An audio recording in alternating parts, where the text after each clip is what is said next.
এই যে তোমরা খালটা দেখতে পাচ্ছ, এই খালটায় আমি সাইকেল নিয়ে পড়ে গেছিলাম, ঠিক আছে।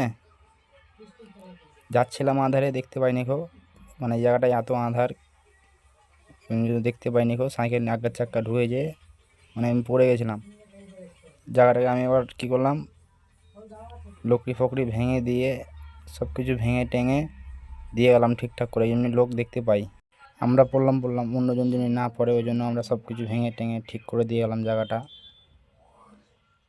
এত আঁধার এখানে, মানে এই লেগেলেই কেউ না কেউ পড়বেই, তার জন্য আমরা গাছ ফাছ সব কিছু ইট ফিট দিয়ে ঠিকঠাক করে গেলাম, বুঝতে পারলে।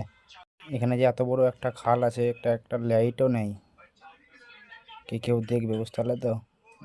ব্যাংকের জায়গা, পুরো আঁধার, কেউ না কেউ পড়বেই। এখানটা আমরা সব ঠিকঠাক করে দিয়ে চলে গেলাম আমরা অন্য জায়গায়। তারপরে ঘুরে এসে দেখছি বলে এখানে নাকি একটা বাইক